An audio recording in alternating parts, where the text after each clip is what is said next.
Jimmy P, filmmaker and sexual astronaut. First up, guys, please check out our fourth feature film for free over on YouTube. Just search for Little Monster or click on the link in the show notes below. This episode, I am joined by a very special guest, one that we've been arranging to meet up for a while now, but we finally got him and myself in a virtual chat room at the same time. We've got Mr. Tom Lee Rutter of Carney Films. Tom, thank you so much for joining us, man. Absolute pleasure, James. Thanks for having me. What I really particularly love about your work is, and yeah, as I said, I do mean this as a compliment, so please, none of Tom's fans like pounce on me when I say this. All two of them. But the way you put together films is not something that would occur to me in a million years. And I think even your most kind of normal, and I use that word very, very loosely, narrative film, which I guess would be Day of the Stranger, feels like a million miles away narratively from how a typical film would be made. And that is part of the reason I really, really wanted to catch up with you, finally, and have a chat and just see if we can kind of, pick apart your brain and find out how you're most wired, welcome man. to my brain. You're most welcome to my brain. I'll,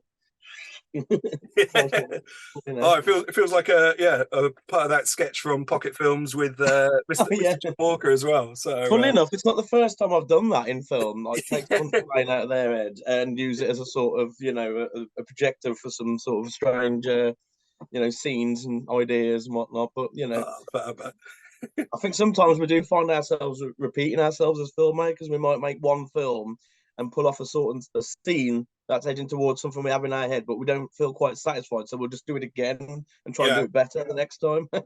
The worst one is when it goes really well and you're like, oh, I can try do that again, and then it's never quite as good the second time. I'm guilty of that, at least. Well, I've done that before when I've made a short film when I was still using like mini DV camcorders, and I was so proud of this scene, this shot I did with a friend of mine, that I kept rewinding the tape back to show everyone. I was that impressed with it. And then I was waiting for someone to come back from the shop and I rewound it ready to show him. But I didn't end up showing him, did I? So I taped over it. And then we had to just recreate it. But there's always that sense of, it was better the first time around, Oh, yeah. And the days of mini DV as well. It's been a while since, I've had to worry about wires and whatnot. But yeah, I mean, as I said before, man, what I really dig is you take these atypical concepts, really ambitious, concepts. So like acid spaghetti Western shots in the UK, or these anthology film of superstitions kind of structured almost like one of those Osborne books of the 70s or 80s, or almost those public education films of the 60s and 70s. And not only, are they fascinating to watch, but they're also entertaining and they are executed perfectly. And too often, I'll always give the filmmaker props for attempting something different, even if it's like an unsuccessful experiment. But in your case, not only is it, a fascinating concept, but the execution is spot on. Oh, thanks. And it never drags, never feels like a chore to watch, if you like.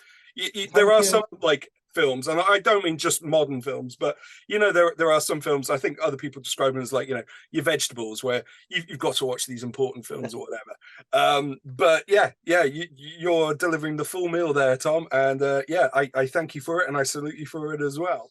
Oh, I really appreciate that, James. Thank you. Thanks so much. I think it's all about how you perceive indie, isn't it? Yeah, absolutely. And for me, I just, I think about all the times I was excited when I'd watch something that I didn't quite understand, like growing up, you get into horror, don't you? But then you start getting into more world cinema, usually through a gateway of horror, but then it goes into like experimental and art house and whatnot. And you're seeing what people were doing and things that look rough, and the rough stuff, I was, more like, I don't know, I was drawn to that stuff more because you could see how homegrown it was.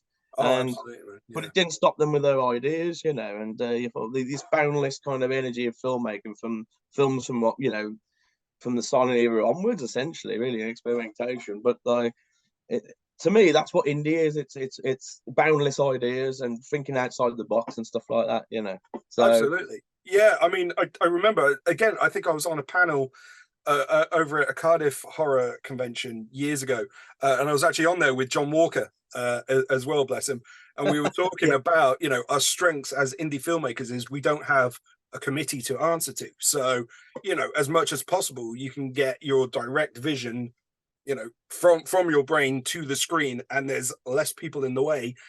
And yet that doesn't always translate for other indie filmmakers. So it's great when, people like yourself and Jonathan Zoran, who we've had on earlier shows, they're able to take these amazing visions and ideas and just throw them up on screen for the rest of us to enjoy. And I imagine similar thing to you is when I was growing up, video shops or whatever was, oh, there's a copy of Eraserhead on the shelf.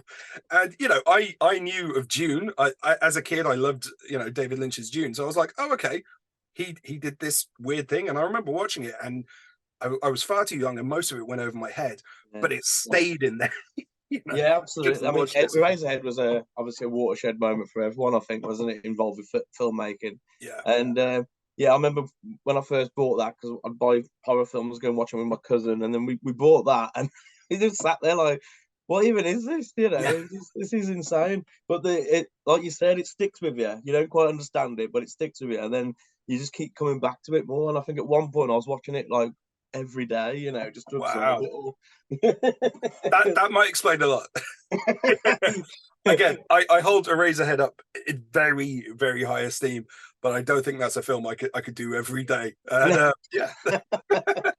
Well done. I think it is about what you didn't see as well. Like when Henry's walking through the industrial landscapes towards the beginning, you want to see further into that world and think what other nightmares are kind of hiding in the shadows. Oh God, yeah, absolutely. And yeah, it's just the fact that you're carried along with the journey, even though narratively there are parts where you're kind of thinking, I have no idea why this little lady came out of the radiator with chipmunk cheeks. Or yeah, in terms of like world building and the sheer fantasy of it, and the flights of fantasy that it takes, it still has us gripped and wondering where it's going next. We are still going on a journey. I think the key is when you're experimenting with film is you want to experiment and think outside the box and deconstruct things, but you don't want to alienate your audience unless it's intentional, obviously. But you kind of don't want to lose them either, do you? So you got to kind of strike a balance really and keep them riveted. And that's always on my mind when I make films. It's like, I want to go a bit weird, but I want to make sure they, I don't know, enjoy it, I guess. Yeah. Oh, absolutely, man. Absolutely. So, like, in terms of the stuff of yours I've seen at least, and this might not be everything. I've done my best to track down a lot, but for the most part, what I've noticed is you seem to be, a solid fan of, the horror genre in particular, but also kind of like period horrors in particular. Not so much the modern day stuff. Is that right? And are there any particular films in particular that inspired you to actually pick up the camera and go, yes, that's what I want to make? Oh, good question on that one. But yeah, period stuff I'm very drawn to, purely because, again, I think I'm very impressed when people who make films off their own back, or indie films or whatever, they choose to make period films, because that's even more of a challenge, isn't it? It's like you got absolutely. It's all about, for me, it's all about world building. So if you want to set, you're filming a different period or whatever, then that's the challenge, and people will appreciate it if you don't quite pull it off, but you still kind of create a semblance of a sort of world.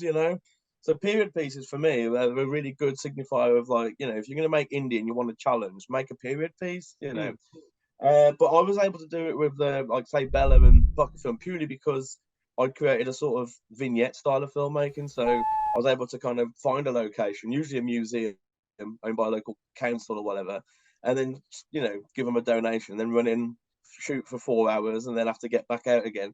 And you kind of have to create a world within those 4 hours. So then after that, you don't have to sort of worry about where it's going to go next. Whereas if the characters are going to go from A to B to C to D, and you've still got to keep building on that world and all of its surroundings, then that is a challenge.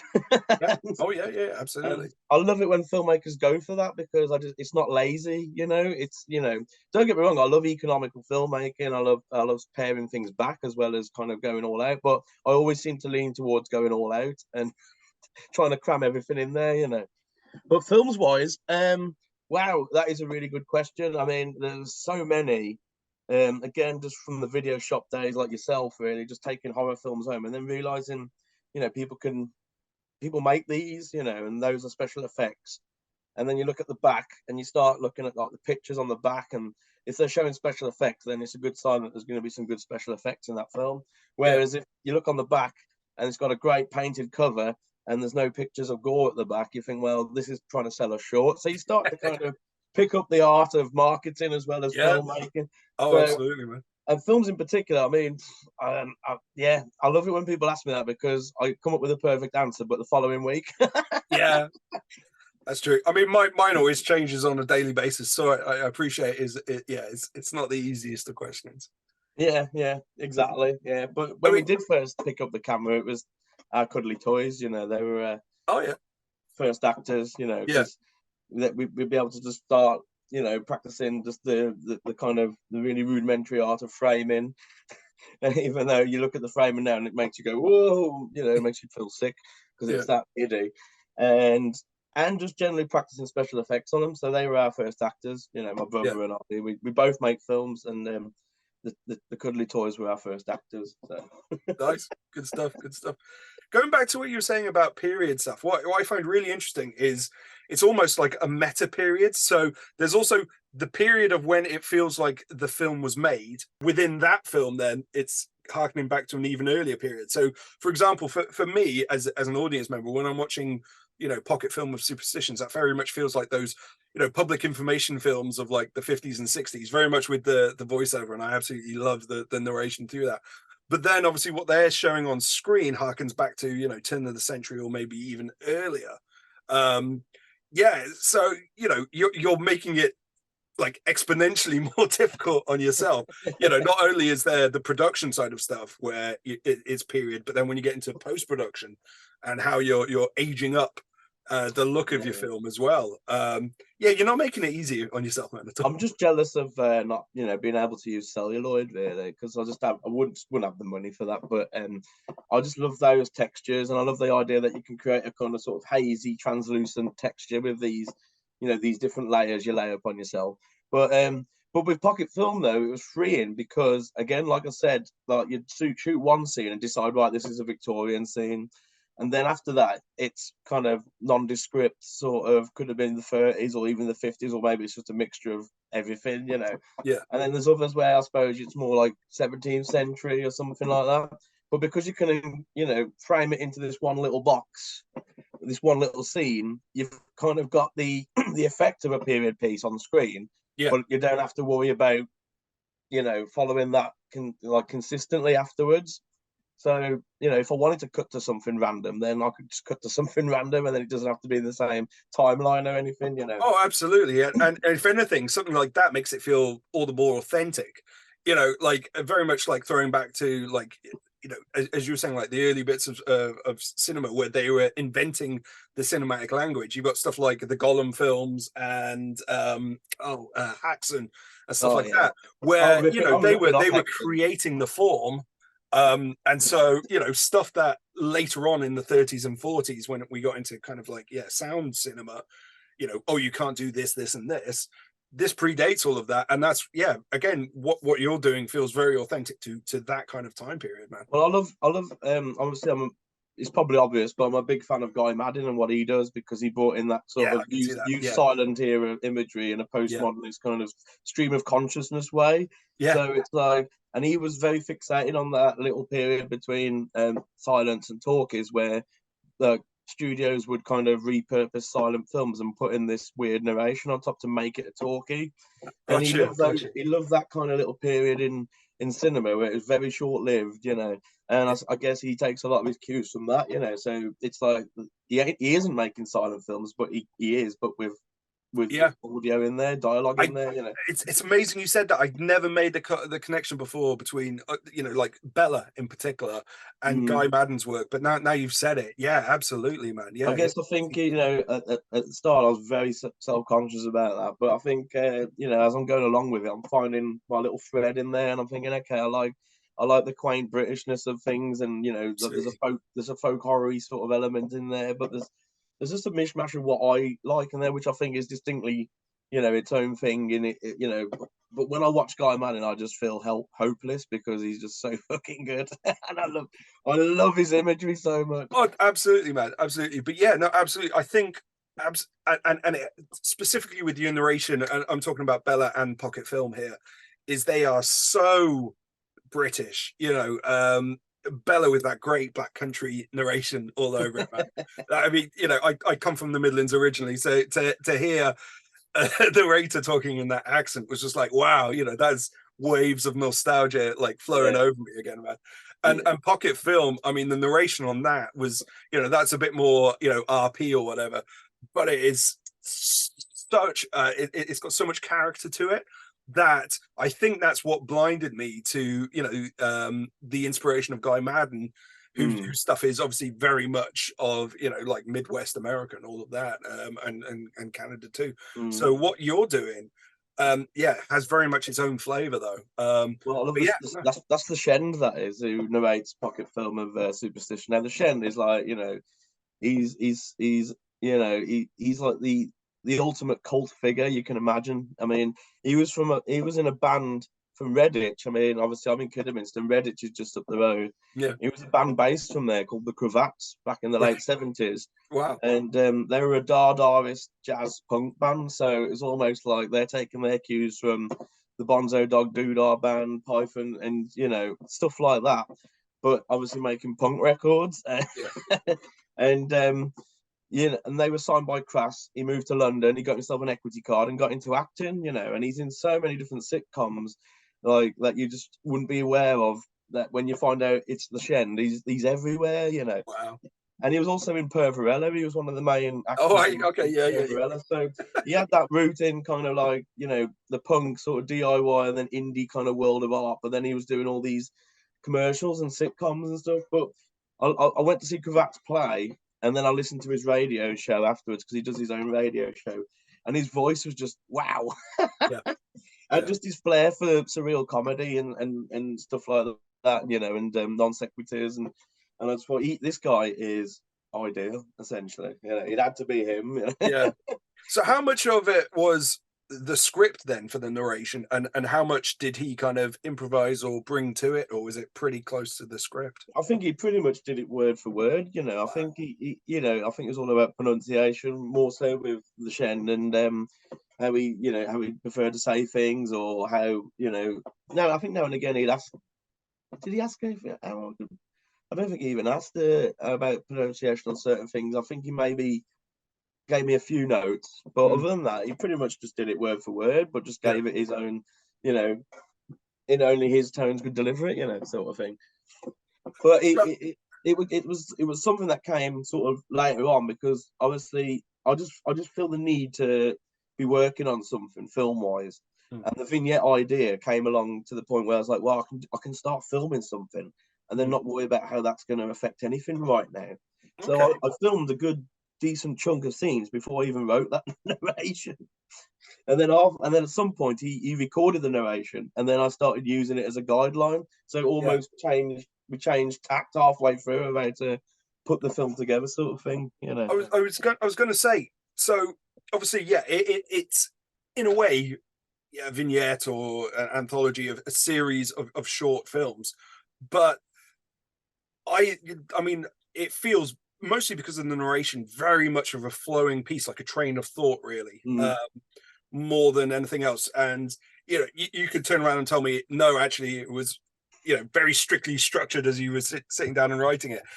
But because of the narration and how masterfully it's done, it didn't feel that way. It felt very much like this guy was rattling it off, and you're very much you're at the dinner table, the salt over the shoulder, and then there's the shoes on the table, and that moves into the next thing, which then moves on to religion. And I love the fact that Christianity is treated as this alien concept, as valid as any of the other superstitions on there, man. And I was just like, I was howling with laughter when I was watching that. We had to at least include something about it. So I didn't want to kind of I didn't want to set out to offend or anything like that. But let's just make it, let's put it under the microscope like everything else seems to be. Yeah, I think it's done with such tongue in cheek that I think anybody apart from the most devout people couldn't possibly take offense at it. But I just love the tone of it, man. Yeah. Well, funnily enough, I was turned down by a church to film my original choice of church to film the wedding scene of the wedding, and And they asked what it was about. I said, look, I'm a local filmmaker. I'm just making films off my own back, and includes a lot of people from Kidderminster in the film and beyond and whatnot. And they asked me to, describe what I was doing. So I said, oh, it's a film called The Pocket Film of Superstitions. And it's about, the little rhyme that people say about weddings, about when something borrowed, something blue and all that.